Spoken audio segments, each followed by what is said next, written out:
तो आपके लिए इतना सारा मैंने वीडियो बना दिया। अभी FA का ऑब्जेक्टिव्स ट्राई करता हूँ, ठीक है। तो बहुत मेहनत करना पड़ता है यार, टाइम निकाल के क्लास भी संभालना है, घर भी देखना रहता है, ठीक है। तो जैसे टाइम लगता है स्टार्ट करता जाओ। अब जितना अच्छे से सुनेंगे तुम्हारा ऑब्जेक्टिव्स भी हो जाएगा और शॉर्ट नोट्स भी तैयार हो जाएगा, ठीक है। मेरी बेटी भी मेरी क्लास में ही है। ज़रा रुक जा रहा अब्बा। फर्स्ट क्या दिया है, बिल रिसीवर। तो bill receiver is shown under dash in balance sheet. तो बैलेंस शीट के अंदर कहा आता है बिल रिसीवर, ट्रेड रिसीवेबल में आता है, याद रखना है, ठीक है। डेटर भी ट्रेड रिसीवेबल में आता है, ठीक है, उसका नोट से। तो बिल्स पेबल कहाँ आएगा, ट्रेड पेबल में आएगा। कहाँ आएगा, ट्रेड पेबल, ठीक है। फाइनल अकाउंट में सॉल्व किए। नेक्स्ट ये दिया है, internal reconstruction is done as per which section, section 66। तो ये इसके ऊपर शॉर्ट नोट लिखिएगा, तो सेक्शन 66 का इस्तेमाल करना है, ठीक है। Buy back of shares can be fully paid up share. किसके लिए होता है buy back, fully paid up, not partly. मतलब जो थोड़ा पैसा भरा है उसका शेयर बाय बैक नहीं होता, फुल्ली पेड अप का बाय बैक होता है। और एक्स इंटरेस्ट प्राइस में सिर्फ कॉस्ट होता है। क्या होता है, कॉस्ट, इंटरेस्ट नहीं होता है। और एथिक्स मतलब सही और गलत। एथिक्स मीन्स राइट और रॉन्ग। तो ये कहाँ से ये उठाया है वर्ड, ग्रीक वर्ड से, राइट।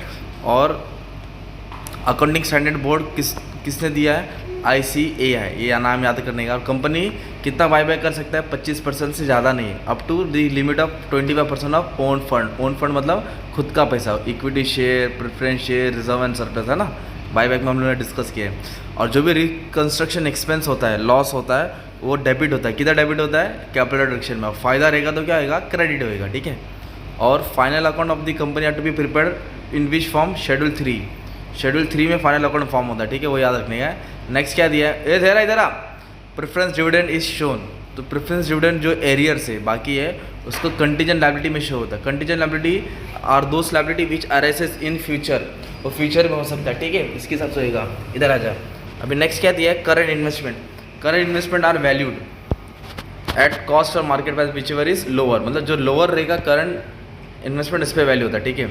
नेक्स्ट ये डेट इक्विटी रेशियो क्या है, इसका बेसिक रेशियो 2:1, ये आएगा भी ब्लैंक। डेट इक्विटी रेशियो 2:1 है। अब ये क्या दिया है, रिडक्शन इन लायबिलिटी, मतलब लायबिलिटीज़ क्या हो रहा है, कम हो रहा है, debited to capital reduction account. तो गलत है ना, लायबिलिटीज़ कम होता है ना तो फ़ायदा होता है, तो वो क्रेडिट में आता है। किधर आता है, क्रेडिट में आता है। तो ये इसका आंसर फॉल्स है, ओके। और लायबिलिटीज़ बढ़ गई तो किधर आएगा, डेबिट में आएगा, सिंपल। नेक्स्ट ये investment accounting is govern by accounting standard 13, right, ये ट्रू है।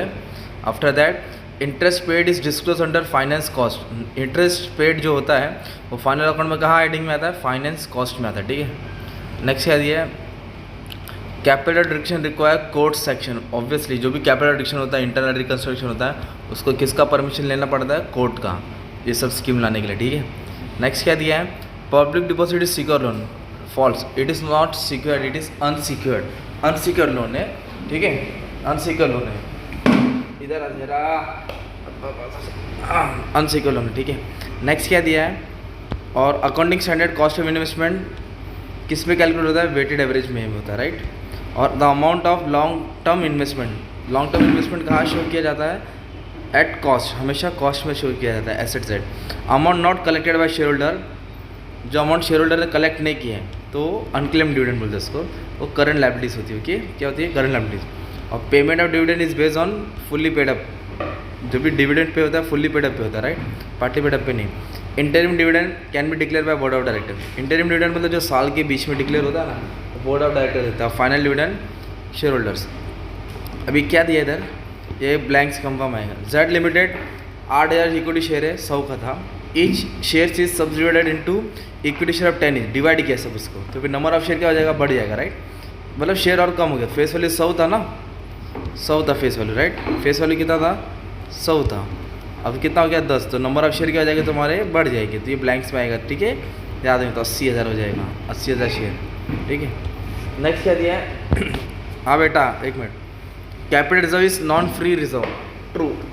वो फ्री रिजर्व नहीं होता है, right. Free reserve profit and loss generate होता है। Buyback of share must be authorise by article of association, company के कानून में लिखा होना चाहिए, ठीक है। और नेक्स्ट क्या दिया है, internal reconstruction involves reduction in capital, yes. Free reserve plus security premium source of buyback होता है, obviously.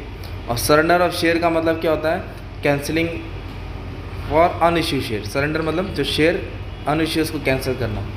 Equity share can be bought back out of free reserve, कहाँ से खरीद सकते हैं equity share, free resources share हम लोग क्या कर सकते हैं, बाय बैक कर सकते हैं। तो ठीक है, तो ये थोड़ा बहुत मैंने डिस्कस किया है, छोटा छोटा वीडियो इसलिए बना रहा था कि तुमको काम आ जाएगा। और भी अभी इंपॉर्टेंट वीडियो बाकी है इसका, शॉर्ट नोट्स का, वो भी मैं अपलोड कर दूंगा। और भी ऑब्जेक्टिव्स लिखा है तो नेक्स्ट वीडियो में अपलोड कर दूंगा, ठीक। अब देख सकते हैं मेरी बेटी है क्लास में आई है, डैडी की क्लास में आई है। ज़ेरा आ जाओ, ए ज़ेरा आ, चलो थैंक यू वेरी मच।